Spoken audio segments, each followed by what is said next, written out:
Bonjour, nous sommes le samedi 3 février 2024 et le sujet sera la riposte des États-Unis après la mort de 3 soldats américains en Jordanie. Les États-Unis viennent de lancer une série de frappes en Irak et en Syrie, prenant pour cible 85 installations liées aux gardiens de la révolution iranien et à des groupes pro-iraniens.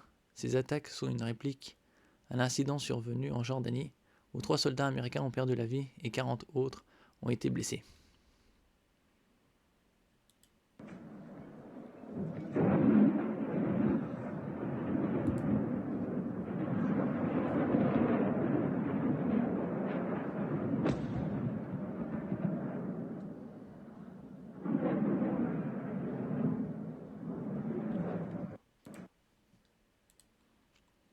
En route vers Tempête du désert 3, nous verrons. Les États-Unis mènent des frappes de représailles en Irak et en Syrie, au moins 34 morts. L'opération, qui a mobilisé des avions de combat, a visé un total de 85 cibles sur 7 sites différents. Un missile Tomahawk tiré par l'US Navy en Syrie. La riposte a commencé. L'armée américaine a réalisé vendredi des frappes de représailles en Irak et en Syrie après la mort de 3 militaires américains en Jordanie dans une attaque attribuée par Washington à des groupes soutenus par l'Iran. L'intervention a duré 30 minutes environ et a été un succès, a indiqué la Maison-Blanche, qui a assuré à nouveau ne pas vouloir d'une guerre avec l'Iran. Ça fait déjà au moins bien 40 ans qu'ils cherchent. L'opération a mobilisé de nombreux avions de combat, parmi lesquels des bombardiers à long rayon d'action, a précisé le Pentagone. Un total de 85 cibles sur 7 sites différents, 3 en Irak et 4 en Syrie, ont été visés, a indiqué John Kirby, porte-parole du Conseil de sécurité nationale de la Maison-Blanche. L'opération américaine a visé des centres de commandement et de renseignement ainsi que des infrastructures de stockage de drones et de missiles qui ont permis les attaques contre les forces américaines et de la coalition, a précisé le Pentagone. Nous ne voulons plus voir une attaque de plus contre des positions ou des militaires américains dans la région, a déclaré le porte-parole de la Maison-Blanche John Kirby. Notre riposte a commencé aujourd'hui. Elle continuera selon le calendrier et aux endroits que nous déciderons, a par ailleurs indiqué Joe Biden. 18 morts en Syrie. Selon l'Observatoire syrien des droits de l'homme, OSDH, au moins 18 combattants pro-iraniens ont été tués dans l'est de la Syrie. Les sources sécuritaires ont par ailleurs confirmé à l'AFP des bombardements de positions de groupes armés pro-Iran dans l'ouest de l'Irak, près de la Syrie. 16 personnes, parmi lesquelles des civils, ont été tuées, a annoncé samedi le gouvernement irakien.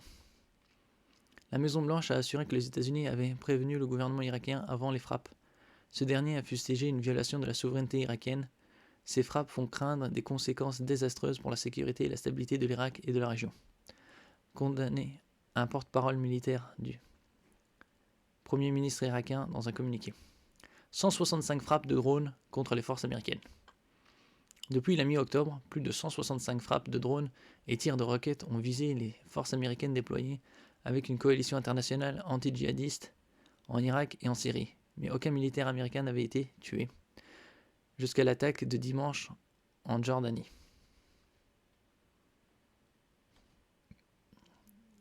Les États-Unis ne veulent de conflit ni au Moyen-Orient ni ailleurs dans le monde. Mais que ceux qui veulent nous faire du mal le sachent bien. Si vous touchez un Américain, nous répondrons, a encore indiqué dans un communiqué le président américain. L'exécutif américain avait déjà fait savoir auparavant que les représailles seraient multiples et étalées dans le temps, contre des cibles différentes. Joe Biden, en campagne pour un second mandat, était sous intense pression pour répondre à la mort des 3 soldats américains.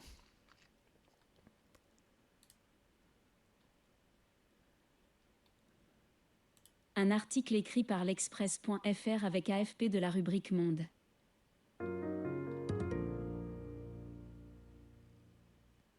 Mort de soldats américains, les États-Unis ripostent en Irak et en Syrie. Washington a frappé 7 sites abritant des groupes pro-iraniens en Irak et en Syrie, après la mort de 3 militaires américains tués dimanche dernier en Jordanie.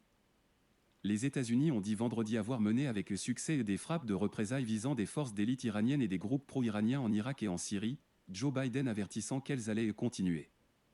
Le président démocrate avait assisté plus tôt vendredi, sur une base du nord-est des États-Unis, au retour solennel des corps de 3 militaires américains tués dimanche en Jordanie, une attaque attribuée par Washington à des groupes soutenus par l'Iran. 2 heures après que les portes du fourgon mortuaire se sont refermées sur les 3 cercueils recouverts de la bannière étoilée, l'armée américaine est passée à l'acte. L'intervention a duré 30 minutes environ et a été un succès, a indiqué la Maison-Blanche, qui a assuré à nouveau ne pas vouloir d'une guerre avec l'Iran. L'opération a mobilisé de nombreux avions de combat parmi lesquels des bombardiers à long rayon d'action, a précisé le Pentagone. Un total de 85 cibles sur 7 sites différents, 3 en Irak et 4 en Syrie, ont été visées, a indiqué John Kirby, porte-parole du Conseil de sécurité nationale de la Maison-Blanche. Selon l'Observatoire syrien des droits de l'homme, OSDH, au moins 18 combattants pro-iraniens ont été tués dans l'est de la Syrie. Des sources sécuritaires ont par ailleurs confirmé à l'AFP des bombardements de positions de groupes armés pro-Iran dans l'ouest de l'Irak, près de la Syrie. La Maison-Blanche a assuré que les États-Unis avaient prévenu le gouvernement irakien avant les frappes. Ce dernier a fustigé une violation de la souveraineté irakienne. Ces frappes font craindre des conséquences désastreuses pour la sécurité et la stabilité de l'Irak et de la région, a condamné un porte-parole militaire du Premier ministre irakien dans un communiqué.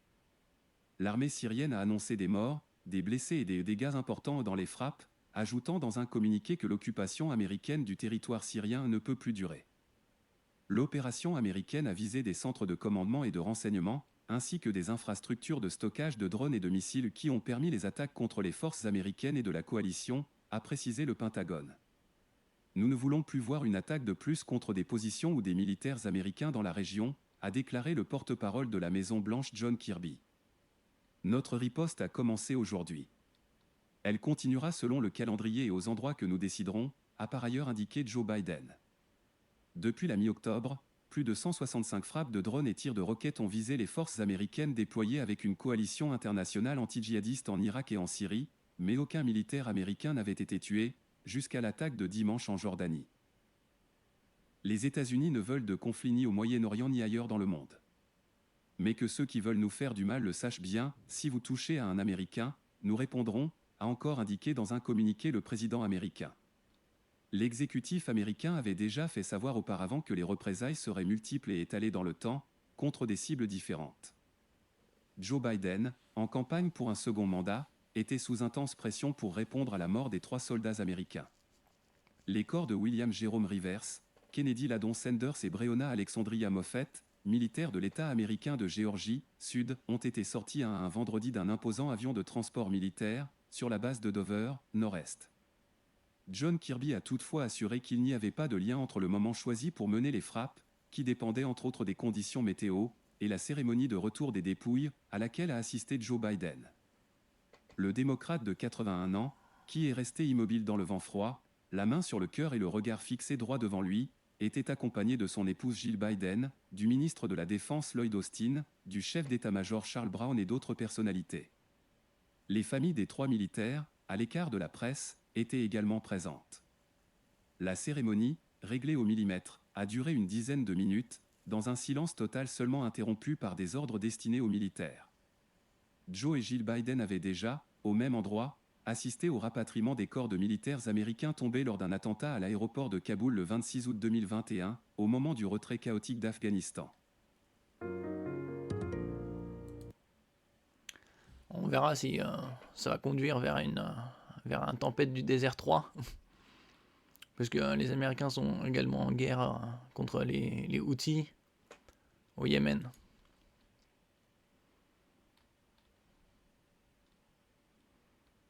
Donc tout s'intensifie. On verra s'ils vont mener des attaques, des représailles également directement sur le territoire iranien. Merci pour votre écoute. Vous pouvez commenter, partager, aimer la vidéo et souscrire à ma chaîne. À bientôt.